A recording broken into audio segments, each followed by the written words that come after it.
Madani Avenue, সবুজের ছায়া, ইমানের ঠিকানা। আসসালামু আলাইকুম বন্ধুরা, আজকে আমি এসেছি ঢাকার বুকে এক টুকরো সবুজের রাজ্যে। জায়গার নাম মাদানী এভিনিউ। 100 ফিটের এই রাস্তা দেখেন কত পরিষ্কার, কত ছিমছাম, যানজট মুক্ত। মনে হয় যেন ঢাকা শহরের মাঝে একটা অন্য দেশ। বাম দিকে বসুন্ধরা, ডান দিকে বিশাল আকার ছোঁয়া ভবন, আর চারপাশে সবুজ গাছ আর গাছ, সবুজের মেলা। এই যে রাস্তা,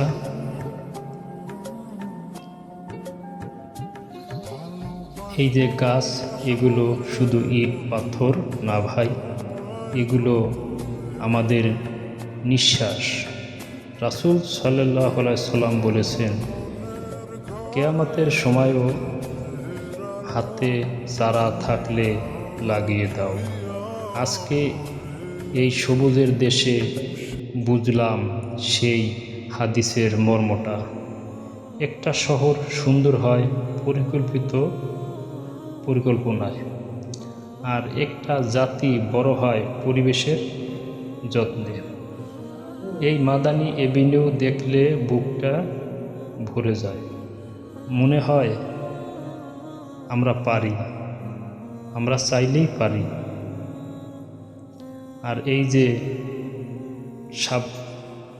সামনে সুবহানাল্লাহ, এই যে মাথা উঁচু করে দাঁড়িয়ে আছে মাদানী মসজিদ, 320 কোটি টাকা খরচ করে বানানো, কিন্তু এখানে কোনো দান বাক্স নাই, কারণ এটা একটা ভার্সিটির সদকায়ে জারিয়া।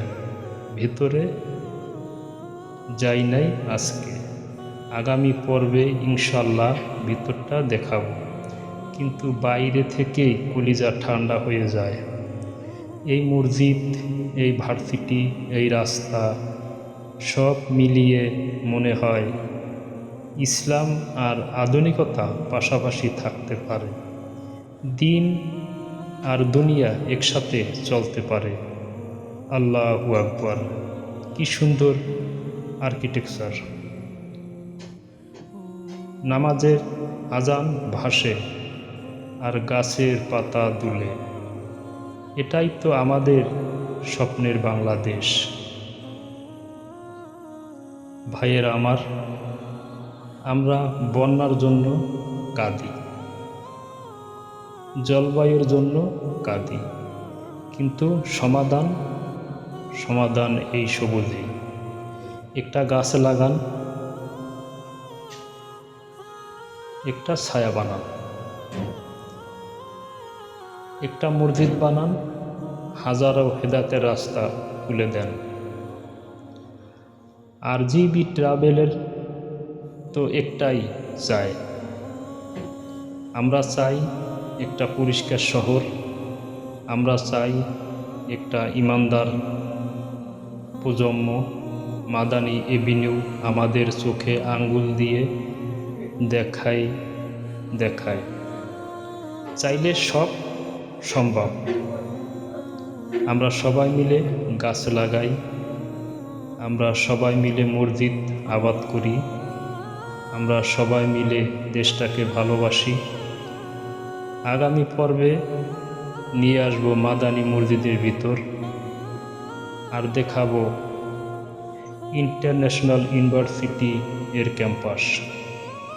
ভিডিও ভালো লাগলে শেয়ার করবেন আর কমেন্টে লিখবেন আপনি কোন জায়গায় সবুজ দেখতে চান। আসসালামু আলাইকুম, আল্লাহ হাফেজ। আসুন ভাইয়ের আমার, এই বর্ষা মৌসুমে আমরা প্রতিটি ব্যক্তি 2টি করে গাছ লাগাই। আগামী প্রজন্মের স্বার্থে, আগামী প্রজন্ম আমাদের কেমনে ভালো থাকবে, সবুজে থাকবে, দেশের স্বার্থে, জলবায়ুর রুখতে আমরা পারবো। ইচ্ছা করলেই আমরা পারবো দেশটাকে পরিবেশ সুন্দর করতে। এই গাছপালাই আসল বন্ধু। আমাদের নিঃশ্বাস নেওয়ার জায়গা। এই যে আমরা খরায় পড়ি, বন্যায় ভাসি, এটা একমাত্র এই সবুজ না থাকায়। আমরাই ধ্বংস করি। ভালো থাকবেন, সুস্থ থাকবেন। আল্লাহ হাফেজ।